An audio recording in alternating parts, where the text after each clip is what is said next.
The following is a presentation of the ForceCenter podcast feed.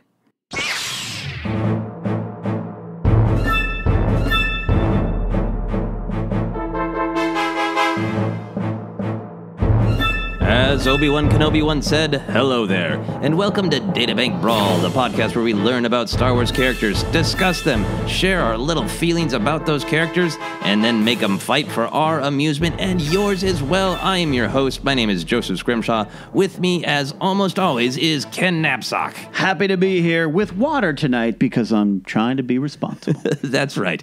Just because of our recording schedule, we're going to do one Databank Brawl without whiskey, but we have the one guest who could make up for not having whiskey. That's true. And that's Jennifer Landa. Oh, hello. This feels so weird because I've been working on the YouTube versions of this. So I feel like, I'm a fan who's getting to be a part of this. It's really cool. It's so great to have you back. It's been, just our schedules haven't allowed you to be on Databank for a while, and Yes. I really wanted you to be here for this episode. Thank you. Yeah, and just your presence will make me slurry mouth like whiskey normally does. Oh I'll my get just gosh. real sloppy. I don't know if that's right. Anyway, intended as a compliment. Thank you. Colon the Joseph Scrimshaw story. Anyway, let's get right into this. Some characters are gonna fight. Are you guys ready for our first combatant? I can't wait. All right, our first combatant is Larma D'Acy. Ooh, Larma D'Acy. Here's what the StarWars.com databank has to say about good old Larma. Leia Organa personally recruited Larma D'Acy to join the Resistance after years of service defending the Warlanta system. Knowing the Resistance faces grave peril, D'Acy resolutely supports Vice Admiral Holdo as the fleet's new commander, despite the doubts of some aboard the Radis.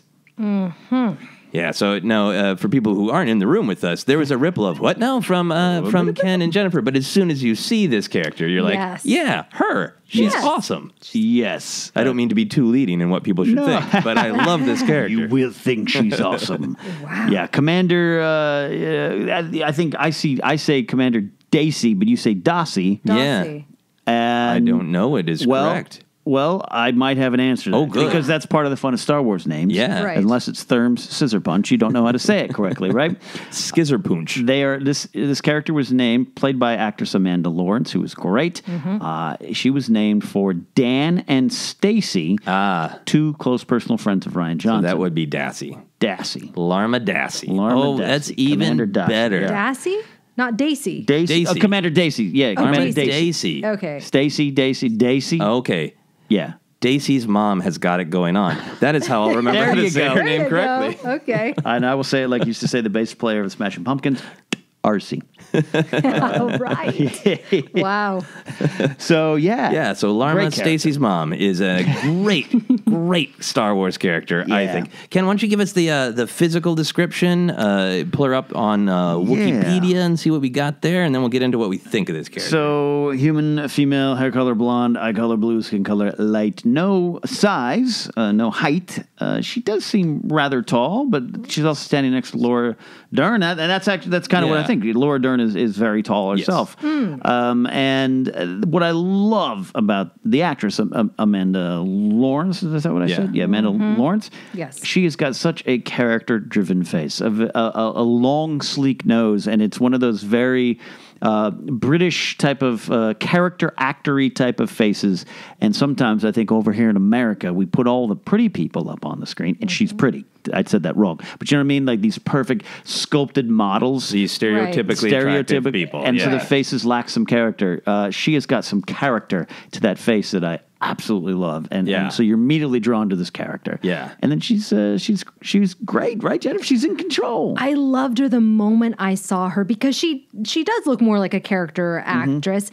And it was this moment where I was like, yes, you belong in Star Wars. And I kind of let out a sigh of relief. Like I knew I was going to be in good hands watching her. Yeah. Like, she was just going to give me a great performance. And she did. She gave an incredibly amazing performance because she is basically Rico Lee and C.O. Bibble combined. Yeah. She is an exposition machine. Yeah. She tells explicitly many plot points. Yeah. And it's still charming and engaging, and it has that feeling of somebody who has been around the galaxy and is a little frightened, but is holding it all together and just keeping everybody moving forward and on the same page. She literally is the one you're like, okay, this action sequence, Leia's safe. Okay, Leia's safe. What's going on? And she's like, hello. Everyone is dead. Right. Including Akbar. Yeah. Here's the knife. And now I'm going to twist it. Right. And now everybody give it up for Holdo. And movies have to have that because movies are 100 pages now. They used to be 120 in the old days, unless you're Paul Thomas Anderson. You're cutting them down, and this was a long movie, but so you have to have those moments. So you're so right, and I thought she did her role perfectly. Yeah, and I just like that she seems a little world weary, and I think that's what you get sometimes when you cast a character actor. You get a little bit more weight in gravitas than sometimes when you get a stereotypically attractive person who's just like, I'm saying the lines. And nothing against stereotypically attractive people. No, either, they're by great. The way. They're very attractive. They're very attractive. But yes, that is a thing. Yeah. Do you have any other observations? Anything else you found in her Wikipedia, Jennifer? It's quite long. I'm surprised at how long it is, but it does seem like it's just kind of narrating what happened throughout the film. It's not like it's any additional information. Right, because for a side character, she's caught up in all of the events. Right. Yes. Makes a lot of sense.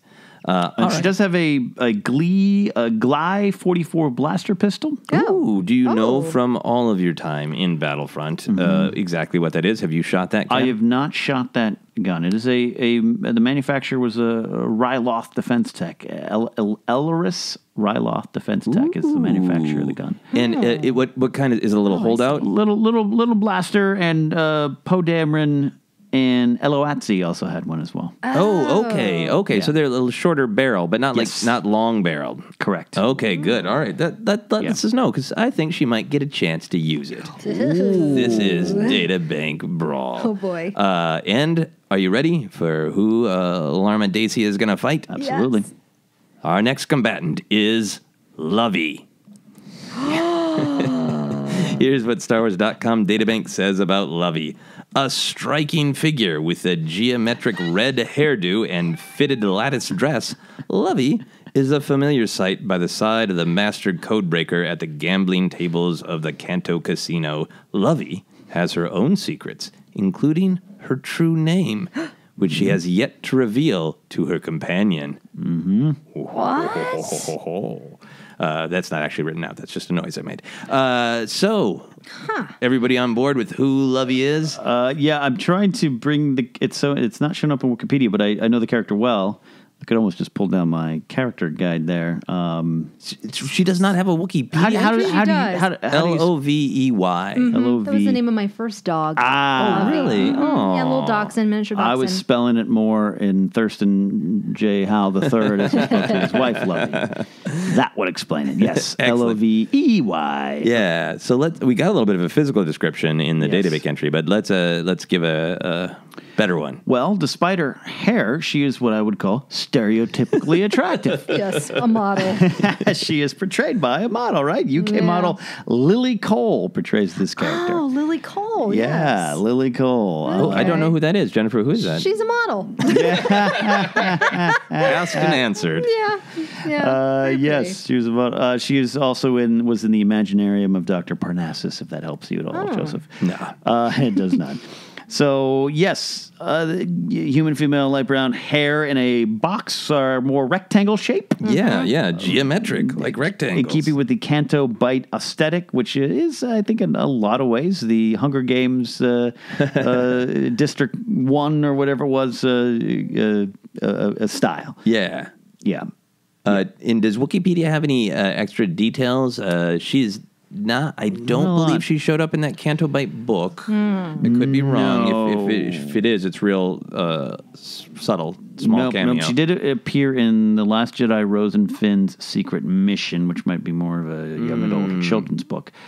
She is in the visual dictionary, and that's where we first learned the information that she's not just this arm candy. Yeah. She's got something, and maybe she's angling against the Codebreaker. Maybe we don't she's know. playing the old Master Codebreaker. Interesting. Yeah. Interesting. Carefully studying the Master Codebreaker in hopes of usurping his title. There you go. Ooh, Yes. yeah. Is that what is that? Where's that from? Wikipedia Wikipedia says that. What is the source on that? I think that is the visual dictionary source. Okay.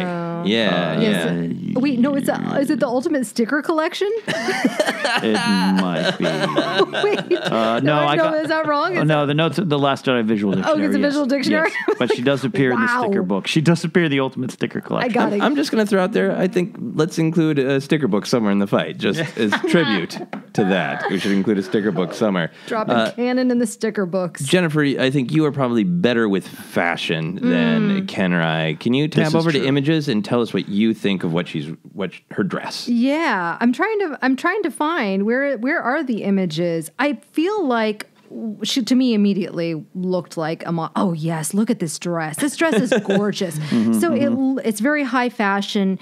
It has like cutouts. Lattice, right? Lattice, exactly, like black lattice cutouts, and then like with a sheer fabric underneath, so you can see her skin, her alabaster skin. And I can't tell if it's like velvet or just a nice sheen to it. Very elegant, high neck, long sleeves, regal. Somewhere to hide a blaster, maybe? Yeah. Interesting. Maybe like she has it like in her leg garter, Okay. Well, that's an interesting possibility. We'll see. I think possibly in her hair. Yeah, hair does seem more obvious. Yeah. But we'll see. We'll see what's up there. We'll see what's in her SpongeBob square hair. All right. Just a quick round robin on how we feel about this character. Ken, how do you feel about Lovey? I love Lovey. I think it was a great little moment. And I know. A lot of people don't like that moment. The music cue, something about it felt different. And we got Justin Theroux in his cameo appearance. I get it. You might not like that. I just liked, in my mind, what was going on. What movie were they in? And I mean this in a good way. What movie were they in that intercrossed with that moment in the story? And I have so many questions I want to know, and she's part of that. And at first, it's painted as just kind of an arm candy type of situation, and he gives her a Lovey and a wink and a nod, and the fact that she's like, I'll cut you. Yeah. And waiting. There's just something going on there that I love. And do I recall correctly that she gives him a little bit of a look? She gives him something, which I wonder if that's sometimes I think Pablo and his team, because Pablo writes these visual dictionaries, I think they look at little things like that and have some fun with it. I don't know for that for a fact. But it could be there. And I think the different people they have writing the entries get to have a little bit of fun too. So the whole, she has yet to reveal her true name to her companion. It's a great just opening to like, hey, let's tell that story sometime. Jennifer, how do you feel about Lovey? When I saw her, she just reminded me of like a James Bond femme fatale. Some tricks up her sleeve. Definitely fit into the Canto Bight scenery, made sense. I liked that they used real life models, as we saw in the behind the scenes. That was so great, as well as character actors and people like that. But it makes sense that she would be there. Model Lily Cole. I really like Lovey because it's just such a great flavor character, and that moment would be kind of incomplete without a character like that. That's to me, I didn't go like, oh, it's Justin Theroux, it's the screenwriter of Iron Man 2. No, because Lovey grounded it into this more Canto Royale kind of what's happening here story. So we love Lovey, and maybe horrible things are going to happen to her. We don't know because we're going to enter our combat. With that, let us fight.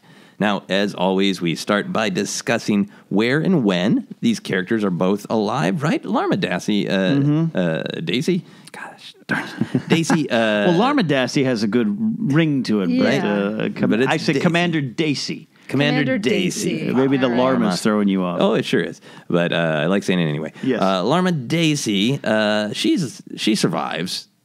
Yeah. Somehow. Mm-hmm. Yeah, I think she survives. Sure. Yeah. Yeah. So I think this could be post Last Jedi if we want. Yeah. Okay. Yeah. But it could be before. But could be. But where would you like this to happen? Now, Jennifer, we have visited Canto Bight on Databank Brawl, but you have not been with us when we do it. Do you want to go to Canto Bight, or do you want to go somewhere else? I want to go to Canto Bight because I want to redeem that special place, because I really liked it, but I know a lot of people felt like it was useless. Well, today we're going to make it useful. Essential to the Star Wars canon. Yes. All right, so I think that we've had this set up before where somebody from the Resistance is heading to Canto Bight for a mission. Yeah. Maybe this isn't a mission. Maybe the Resistance is up and running, and Commander Larma D'Acy needs a break. Yeah. Yeah.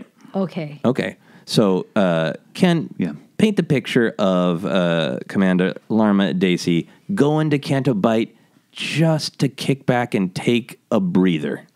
Fade in. Canto Bight Beach. I don't know what it's actually called. The Canto Bight Beach, and on a little, what are those things? The tents there? You have the little bungalows. Oh, yeah, Oh, sure. yeah. Beach bungalows. Beach yeah. bungalow.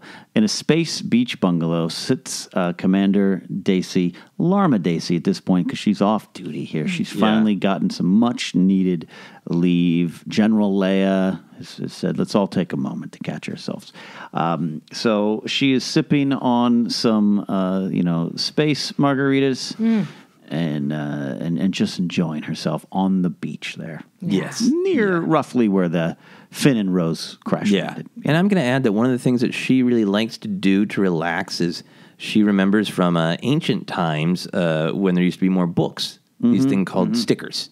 Yes. And you can't get them. So what she does to relax is she makes them. She finds little flat like pieces of felt or fabric, and she cuts them into little shapes, and she puts sticky substances on the back of them. So she's sitting here in this beach bungalow making stickers. Okay. But then she gets a visitor, Jennifer. Okay. Somebody comes up behind her in the beach bungalow, and she is a commander. She is getting nervous. Oh. And I think she is kind of dressed beach casual. I think she can't relax into full flowing. So I think she's got like a pantsuit. Oh, okay. Like with high ankles, she can walk into the waves a little bit. Yeah. Oh, wow. Okay. So she's tense suddenly, making stickers. What does she do when she senses somebody is coming up behind her? She carefully puts her little sticker collection down, and she has the Gly, little blaster. We'll call it the Gly, yeah. Gly.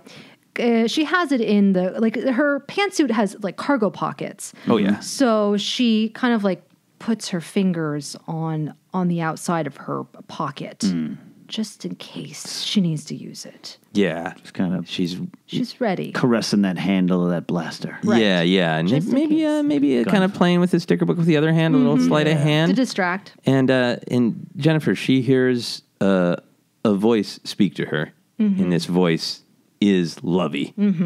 Lovey wants something from Larma. What does she say? You're in my cabana.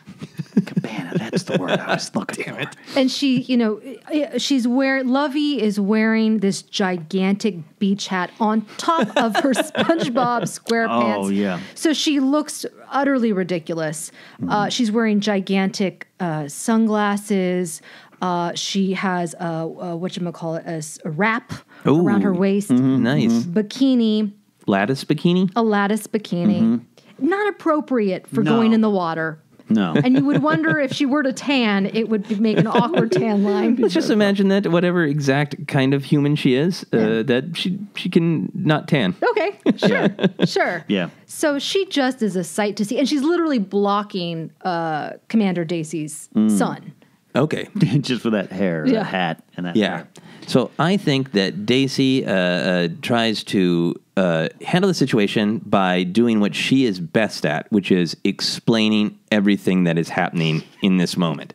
So I think she says, "Excuse me, I don't know who you are, but I have not had a vacation for a very long time, so I am sitting in this cabana." That's what they're actually called, a cabana. I'm sitting in this cabana, and I'm just enjoying some relaxing time. I'm assembling an ancient thing called a sticker, and it helps me to relax, and you are indeed disrupting that. So if you could please move on, I would enjoy that very much.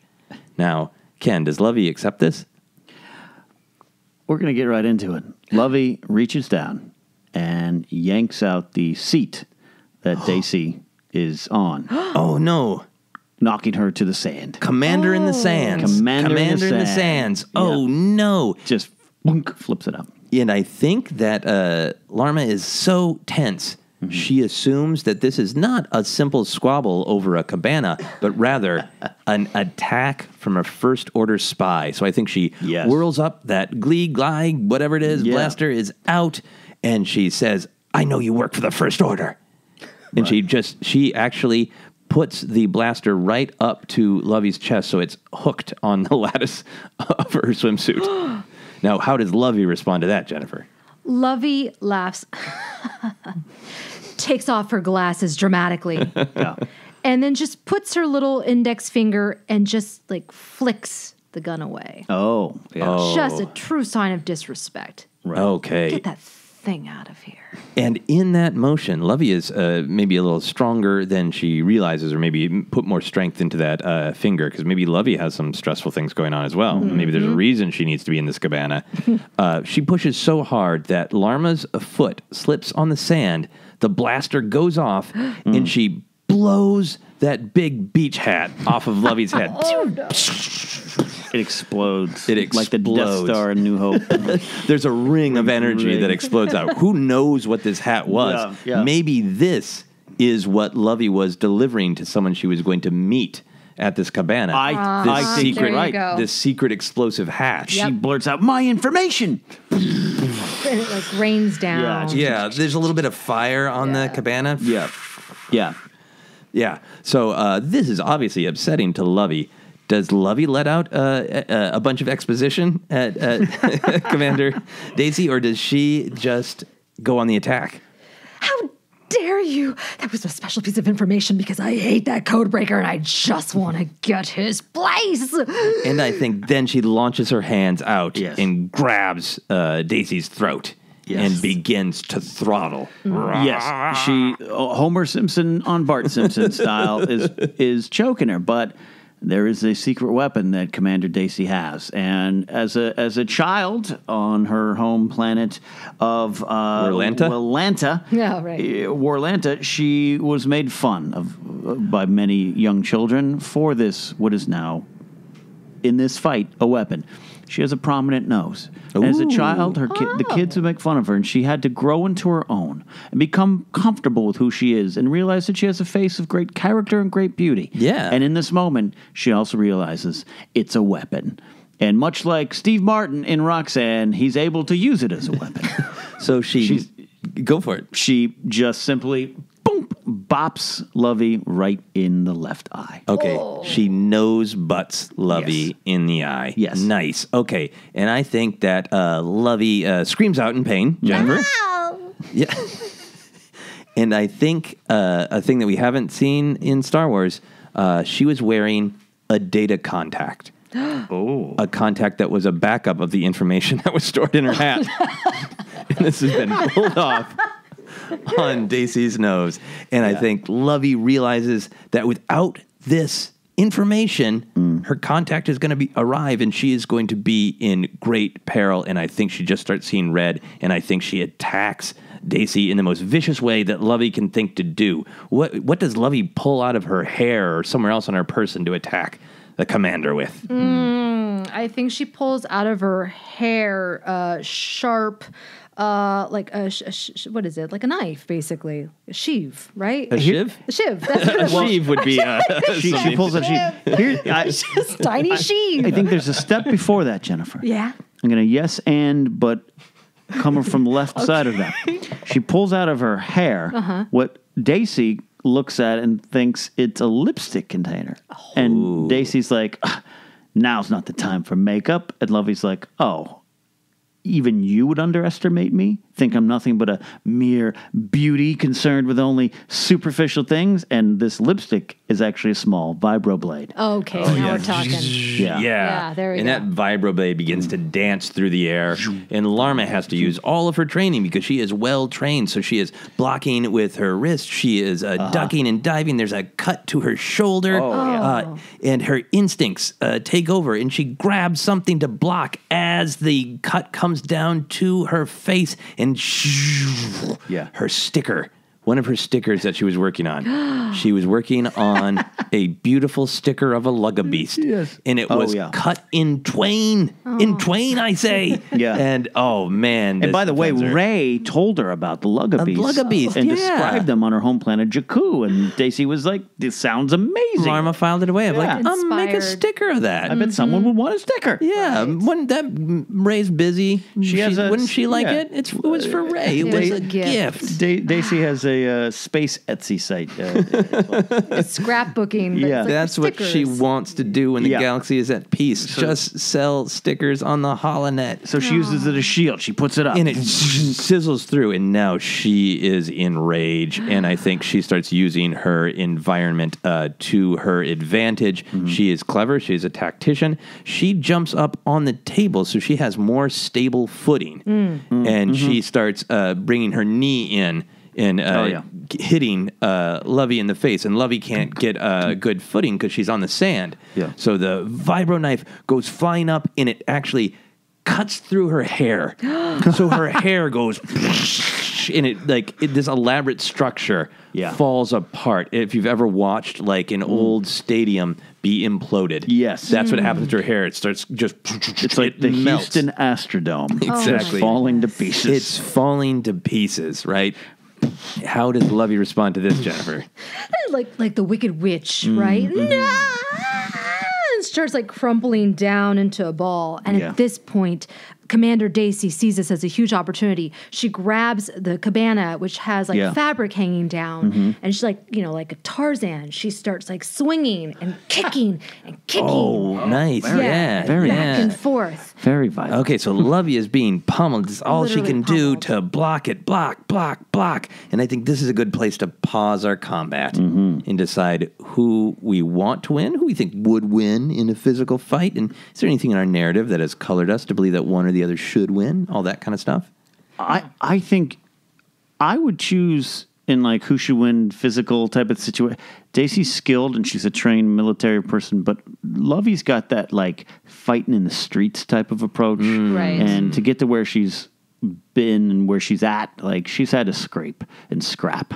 So I would say her, but who deserves to win? I don't know yet, Jennifer. Yeah, Jennifer? I believe that Lovey has not shown this other side to her. She's going to, and that makes her a bigger threat. Okay. Which I think might give her an advantage because she fights dirty. Okay. And I think that Commander D'Acy has too much heart, goodness in her. She's not going to resort to dirty tactics. Yep. She likes stickers.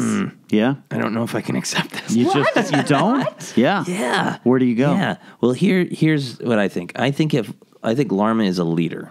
Yeah. So I think if she can get access to resources and turn some sort of soldiers to her advantage, if she can be joined in the fight, then she could come out on top. Because in my heart, I feel like she deserves to win. Lovey's got some mysterious stuff going on. There's another side to her, which I want to see. Because I think Jennifer's got some ideas. I Right. have some ideas. But I think that Larma was in the right. Yeah. She was just there relaxing, making stickers. Yeah, I You're agree right. with that. And she You're was right. assaulted by a dark, mysterious force. Yeah. So I think I want to see if Larma can overcome it. Okay. This might be the first time I've just gone crazy. Inserted your executive power as the creator of this show. I think you have that right. I love democracy. After this episode of Databank Brawl, I will lay down these powers. All right. Dello Felicans. So, Lovey, Yeah. as we begin this last dance of this battle, shows this other side and really gets Larma in a dangerous place, perhaps even near death. Jennifer, what is this other side? What do we discover about Lovey? Lovey is an expert fighter in martial arts. Ooh. She is almost like like General Grievous's arms, like whipping in a frenzy.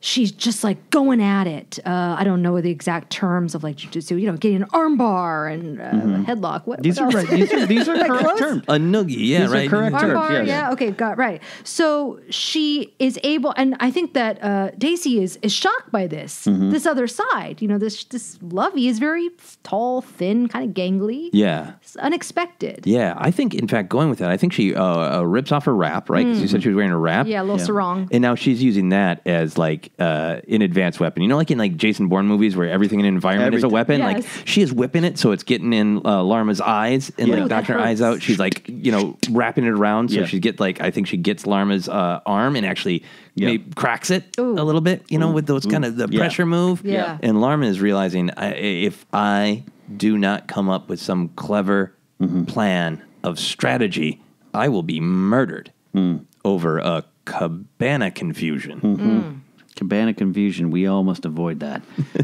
I think you talk about she has to call upon soldiers, right? Yeah. Well, soldiers aren't necessarily around here, but she does have things at her disposal, and I think she has to use her resources in this moment. Yeah. Just like your manpower, your boots on the ground, your fuel consumption. Yeah. So I think she looks at one of the tables that's still kind of standing and sees what's left of her space margaritas and determines she has just enough resources to toss it in Lovey's face. Nice. Yeah. I think that's exactly correct, and I think she throws it in Lovey's face. It burns. It's really strong alcohol. It is. Yeah, burns, and her hair Lovey's hair is in her eyes, and that gives Commander Larma D'Acy just a second to call upon what is her true resource, which is always knowing a lot of stuff. Yes. And she happens to know, not a lot of people know this, but she did the deep research before she came here,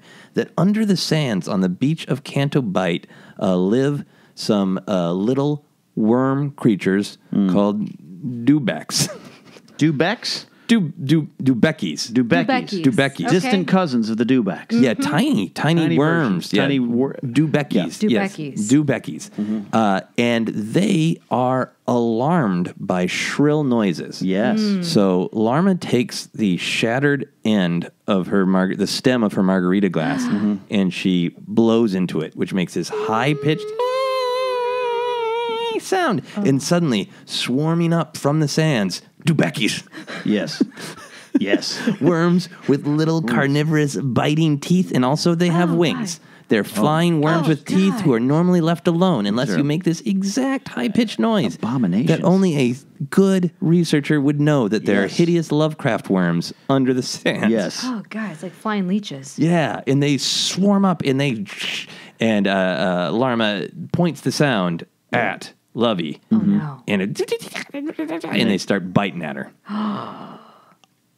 Does this finish Lovey, or does it cause her to run away? I think this causes Larma to technically win the combat, but I Yes. think Lovey does escape somehow to fight another day. Yeah.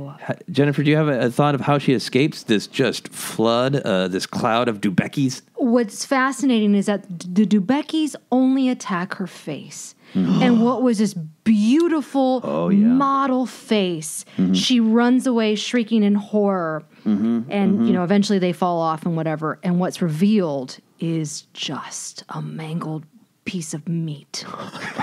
like raw meat This is with the some eyes. villain origin story we didn't know we needed from Last Jedi. Yeah. And she catches the reflection of herself as she's walking through the streets of Canto Bight. Yeah. And she's horrified at the monster that she's become. Yes. Children are laughing and staring at her, pointing at her. People are, oh my gosh, going away in horror. Wow. Her identity has been stripped. Oh, no. Sounds like she played a game of To the Pain from Princess Bride. Ken, does she remain in this painful state, or does she have a surprise solution to return herself to her once elegant face? Yes, it's a fully designed and contoured mask. Ooh. Because she's got this ivory-like appearance. She can put on this mask. Not unlike Jerry Hall in the first Batman. Love that Joker. She now wears a mask, but people think it's real. A mask so real that it's so beautiful and human-like that they think it is her real, true face. How does she do it? I heard it's makeup. I heard it's a special treatment. There's a hollow projection. No. I heard it was Dubecki's. Oh, ravishing. Literally. And Larma realizes that this is not a good time to vacation. No. In the code of our story, she gathers up her belongings and realizes, I must return to duty. But before she leaves those sands, she sees a little card sticking out, a little data card maybe that must have fallen from Lovey. And on it, it says, if found, please return to Lovey, a.k.a. the person who has the true name of Mary Warger. And the mystery deepens. And that is our story. Perhaps you learned a lot. Perhaps you learned only more mystery. You learned the power of the ellipsis. Who is Mary? Will we ever find out? Who knows? Jennifer, thank you. I'm so glad that you're able to join us for this one, for this weird, fun battle. I love both of these characters. Oh, me too. And I think we got to just enjoy their mystery, their qualities, all those great things. If there are characters that you want to see fight on Databank Brawl, let us know. You can tweet at us. Use the hashtag Databank Brawl. Ken, where can people find you? You can find me at Ken Napzok across all social media platforms. That includes Twitch. And Jennifer, where can people find you? You can find me on all the social media sites at Jennifer Landa and my YouTube channel, youtube.com/user/Jennifer Landa. That is right. We also want to thank Tony Thaxton, as we always do, for our great theme music. You can check out his Patreon, where he writes Star Wars music all the time. Also, check out our Patreon, patreon.com/ForceCenter. We got a bunch of merch, probably new t-shirts coming all the time, I think. tpublic.com/user/ForceCenter. As we say more weird things, we'll make t-shirts out of them. You can find my podcast, Obsessed, and all my live shows and comedy albums on my website at josephscrimshaw.com. You can find me on Twitter and Instagram as at Joseph Scrimshaw. You can like ForceCenter on Facebook and follow us on Twitter as at ForceCenterPod. And until next time, as Luke Skywalker once said, well, no one was really listening to him. I care. That's it for Databank Brawl.